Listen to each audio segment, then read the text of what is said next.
So, hey everyone, welcome back. So excited that you're joining me today. And you know what? I've been making a lot of Airbnb presentations, talking to people about Airbnb, how to start an Airbnb business. So, you know what? I thought it was time to kind of demonstrate to you what I help people do. And that is how to take well, first of all, how to identify a property that would make a good short-term rental. And specifically, what we're going to talk about today and what I help people with is how to take their long-term rental to short-term rental. So without further ado, we're going to kind of get into the mechanics, if you will, of how to do that. So I'm going to be going back and forth, sharing my screen with you. Remember, this girl is not the techno person. I know that there's other people that probably do this way better. So maybe when I'm like, way up there, I can like hire a production crew or something. But for now, you're just going to take it with the Zoom and the screen share. So let's get started. So I'm going to go ahead and share my screen with everybody. And what we're going to do first is I'm going to go over, there you go, the 10 identifiers. So I call them the 10 identifiers, and I talk about this quite a bit about how to, or what criteria does make a good short-term rental.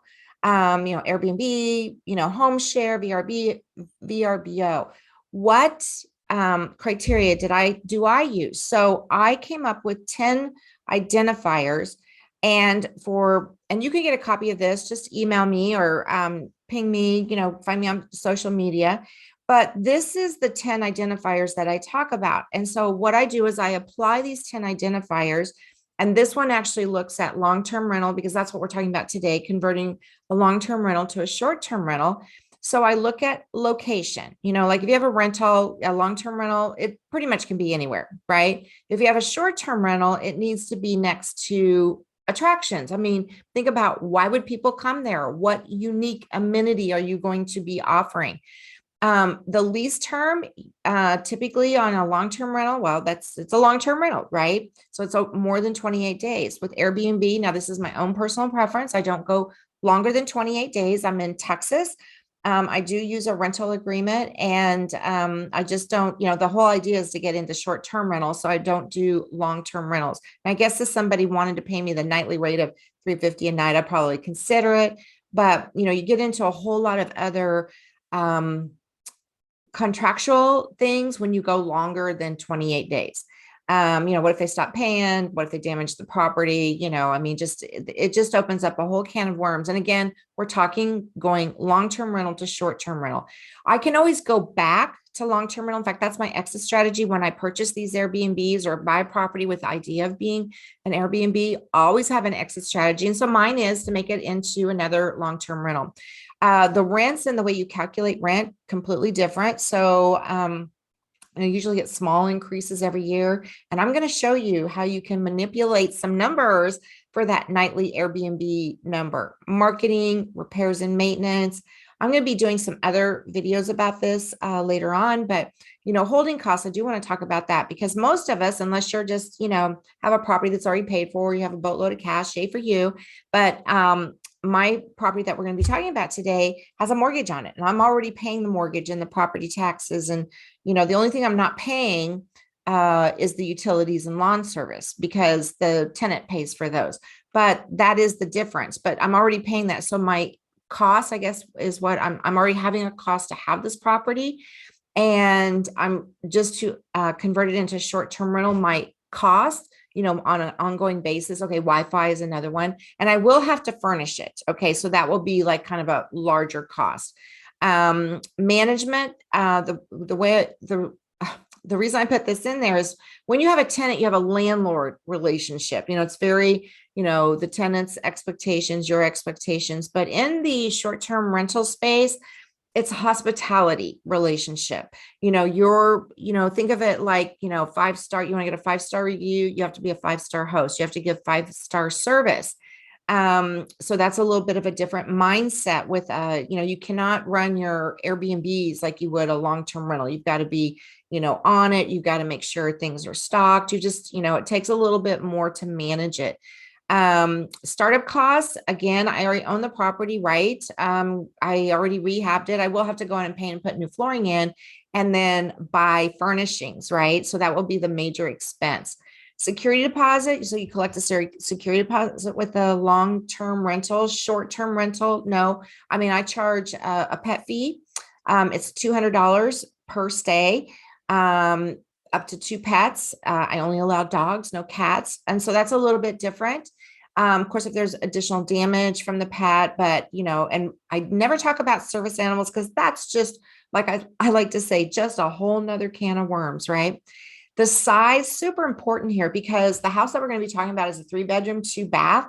So, that would probably sleep a family of 6, right? 5, 4, or, the number of occupants. But on Airbnb, same, you go by beds. So if you have a 3-bedroom house and you opt, I wouldn't recommend it, but you could put, bunk beds in them and you could sleep, let's see, what would that be?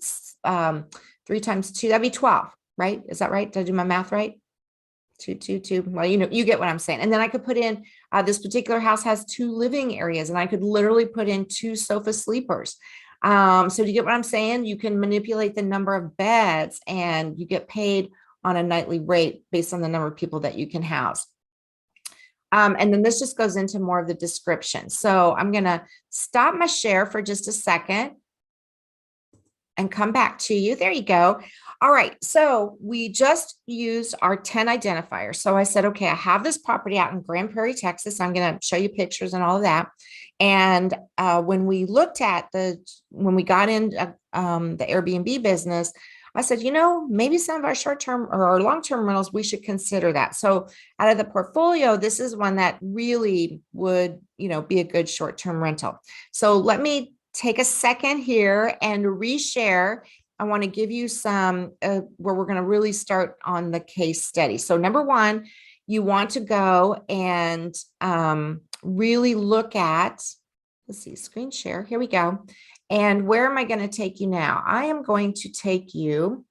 Actually, what I want to do is I'm going to bear with me because I want to make sure I recorded this whole thing and I realized that my screen share, I didn't click the right buttons. So I want to make sure that I'm actually, giving you the right, right information here. So what we're going to do is go to Google and I'm going to share. And if, there, I always know that I'm doing it because then I see my picture here, right? Okay, so what I'm going to do is I'm actually going to take you to Google. All right. And we are going to go to Airbnb. Now, really, I kind of got ahead of myself. So when you're looking at a property, like a question I get all the time is, where should I buy? Where should I look for an Airbnb? So I say a couple of things. Number one, places that you like to go, right? Because the idea is that you might want to use it, and if you're close to a lake or you're close to mountains or, another kind of resort kind of areas, some, theme parks or whatever, those are always good areas to look. So what I did is I said, okay, this is in Grand Prairie, Texas. Is that really, do people have Airbnbs? And kind of as a little caveat, I did have a friend that had one across the highway from where I'm having it. So I'm actually closer to the attractions than he was. So that kind of gave me a clue. Oh, okay, maybe this is, but I would have never thought of that, right? So what I do is I go to Airbnb, right, as a guest, right? And it's going to come up here. Do I want to switch to hosting? No, I want to go as a guest because what I'm doing now is I'm trying to determine, is this area support Airbnb? Are there other Airbnbs in this particular area? And what are they charging? Because that's my competition, right? So I'm just going to type in here, Grand Prairie, Texas. And I'm going to say, because I'm looking, I don't want to do it like as of today's date. I'm actually looking about, a few months out because I want to capture as many Airbnbs that might be. If I did it just like today, maybe some things are already booked because we're around the, holidays and, maybe school's getting out or whatever. So I kind of want to do it in the future. So I'm just going to put in here, let's go to, I don't know, how about March 4th?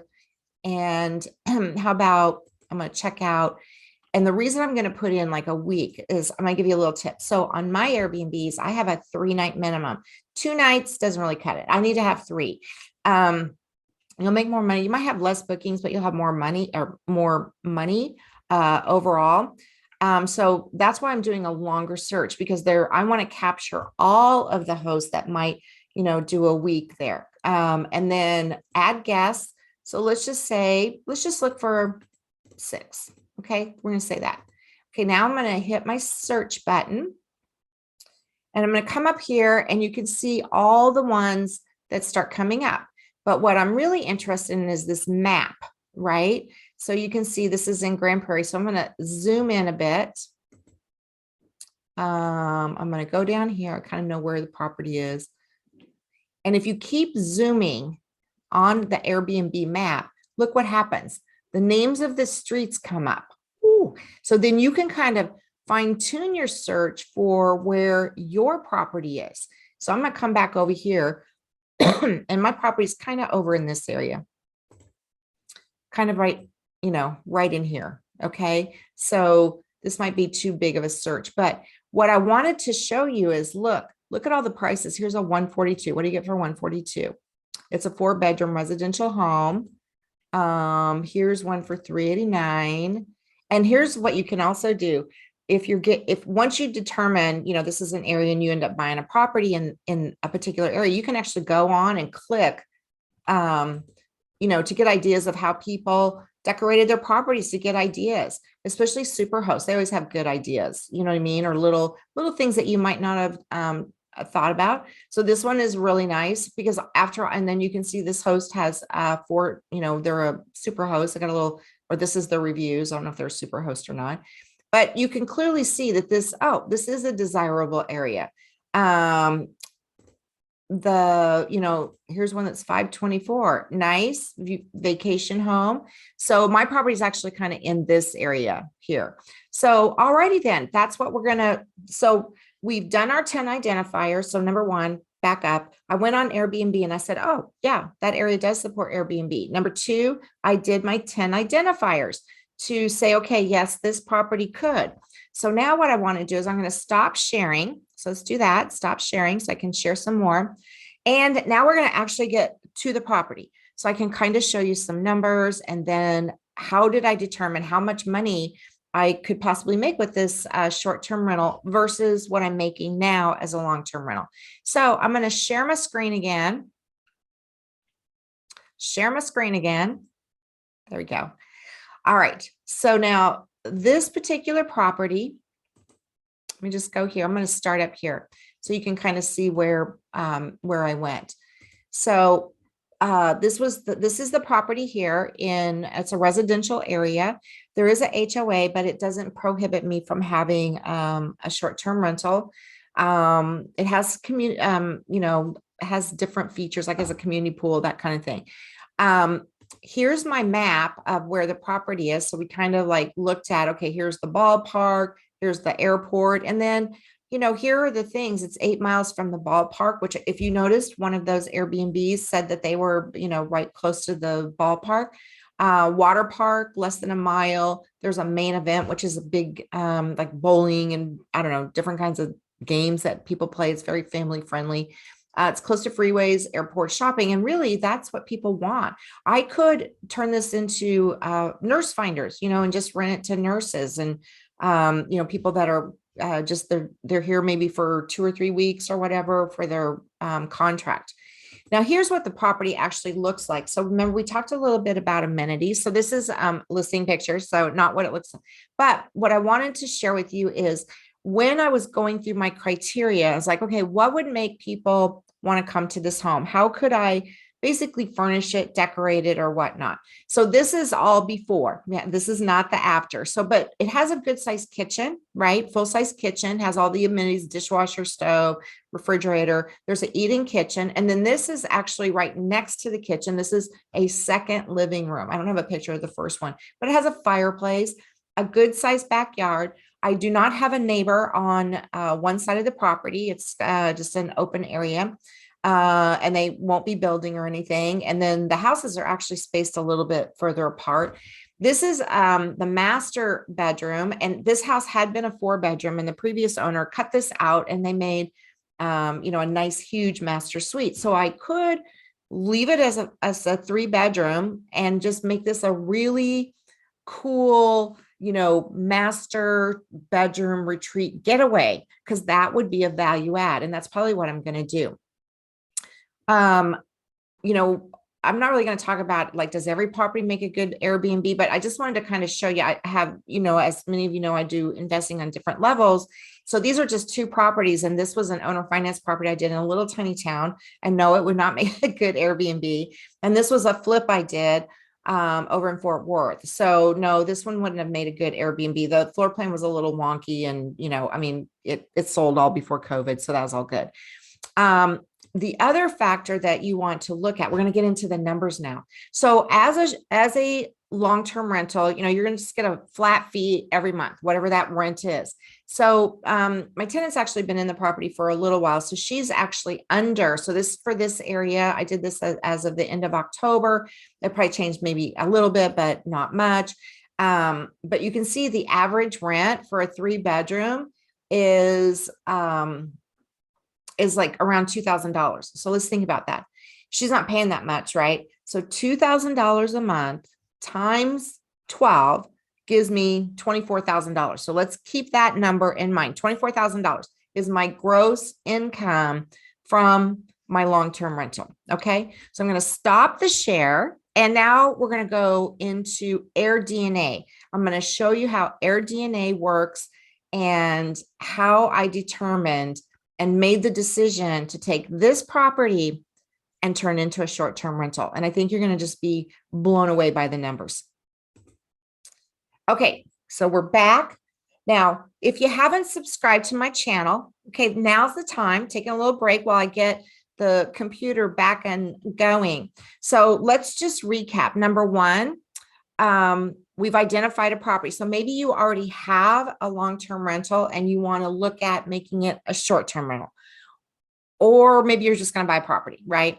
So 2, I went into Airbnb as a guest, right? And I did a search for similar type properties near the area that my property is in. And I also researched what is around and available. So I went through my 10 identifiers. Okay. So far this property's checked off the blanks, right?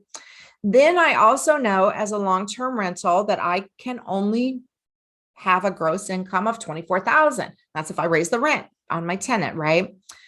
I still have all of my expenses with the property. I still have my mortgage. I still have my property taxes. I still have my insurance, which I will continue to carry, whether it's a long-term rental or a short-term rental, because of that I still have a mortgage on it, right? So now we've gotten all of those factors together, right? So as a long-term rental, it's great. So if Airbnb falls off the face of the earth and people don't travel anymore, my exit strategy is to go back to being a long-term rental. But I'm going to show you why I'm pivoting and made the decision to go to Airbnb. Okay, so I'm going to start my share again.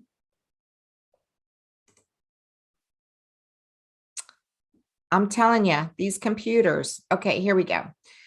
So I want to go up here. You know what? That's not where I wanted to go. One day I'll be, professional. All right, everyone, where I am taking you next is to the Airdna website. So here you can put in the property address, which I've already done. It might come up blank, but I'm going to just type in the property address of my current rental, my long-term rental, so I can show you where I get the numbers to determine how much income this property possibly could make as a Airbnb.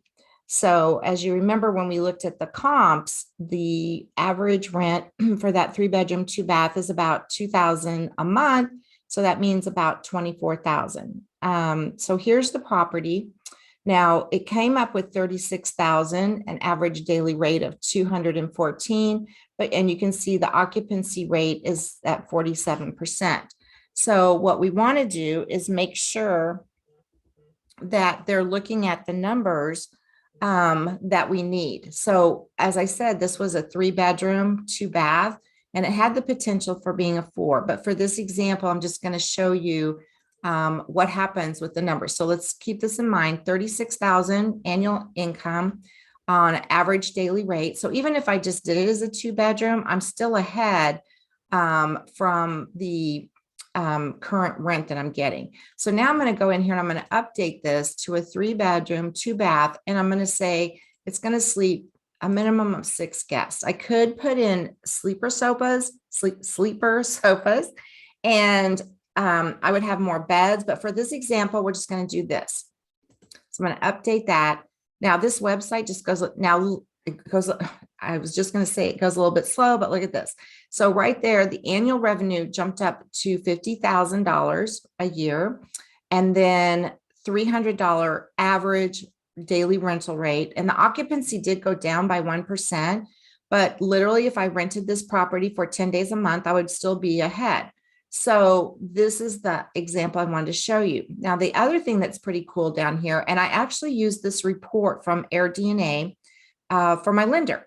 So I have the free account, but you can actually purchase a subscription if you want to really delve into an area. I think they go by zip code or something like that. I haven't had to use that. The information I get has been pretty spot on for my Airbnbs. Of course, a lot of things factor into this, like seasonality, what you have to offer around there. So again, the first step was we went to Airbnb to look at the competition, what people were charging. And when we looked at that, we saw that this $300 is right in the range of what, there was some higher, some lower. And then I can also come down here. I'm going to enter the purchase price. So I think I paid about $55,000 for that property when I bought it. And then it'll come up here and it'll give you a really cool report. You can go here and see the details. So it's showing your, now remember, I'm already paying the mortgage and the insurance and the property taxes. So the additional cost I'm going to have is if I have a property management company, which I probably will, so I can change this to be 10%. There is a lodging tax. And then of course my property tax are probably a little bit higher. Then I'll have utilities. The cleaning fee I wouldn't put in here because the guest is going to pay that. Initially, I might have some, to clean up the house after I've renovated it or something like that. But you can go through here. And what's really awesome is that you can use this. I mean, the cap rate of 26% on that is, pretty good. So I've actually used this report and given it to my lenders so that they can then see I have a credible source because they collect all their information from all the different Airbnbs out there for my area. And it also gives me confidence that, let's say I wanted to just lower it to 250 because, maybe I'm going to run a special. So you can actually, determine how much stays you want, how much you want to charge. Now I wouldn't go over my competition. Even if I really added something to it, I probably want to be competitive because I want to get booked and things like that. And when we talked about amenity ads and I showed you some of the pictures, like I have a fireplace, it has 2 living spaces, and this is actually, the floor plan is really awesome on this house. So that's how you use Airdna. So you go through the steps. 1, use Airbnb, log in as a guest to kind of zone in on a particular area that you're thinking about investing on. Number 2, use the 10 identifiers that I showed you about how to determine if a long-term rental or any property that you're looking at could convert to a short-term rental. And then the third process that I use is going to actually Airdna to get my nightly numbers. Again, I use this report with my lenders if I'm going to be purchasing a property. And I recently used it just to do a refinance on another property. So it's just a really great tool. So I hope you really enjoyed this, and I hope it was helpful for you in determining if your long-term rentals can convert to a short-term rental. It's just a great way to just pivot in a market that's right now, there's a high demand for vacation rentals in different areas. And so you might be able to pivot your investing strategy to actually, either get Airbnbs into your portfolio or start them. I hope that you found very useful how to convert and make the decision long-term to short-term.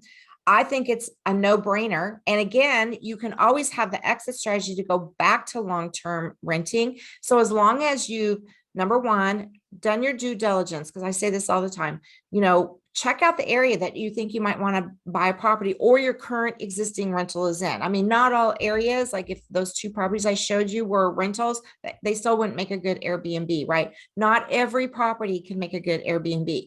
So number one, go to the areas, go to Airbnb as a guest and scroll in on that, zoom in on that map, right? To find out what other Airbnbs are there.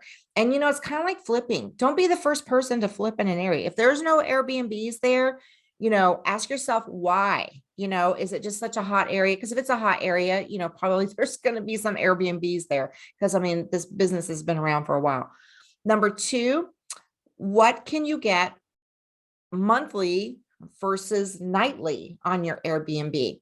And then the last thing I'm going to kind of just touch on, and we're not really going to go into, we'll do another thing on this, is insurance. I guess that would be another little expense that you're going to pay property insurance, but you're going to want to increase your content coverage, which is pennies on the dollar. It's not that much.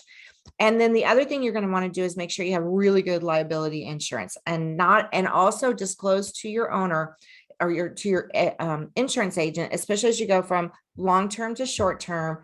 Always disclose that you're doing short-term because there is kind of some more insurance that you're going to need just to protect yourself. So I hope you all found this very helpful, walking through it. Again, if this is something that you really want to get into, I'd be happy to help you. Let's sit down. Let's talk about a property that you're looking at or where you should go. And if you like this, give me a like and also subscribe to my channel. I would love it. Help me reach my goals. So, all right. Thanks, everybody, and happy investing.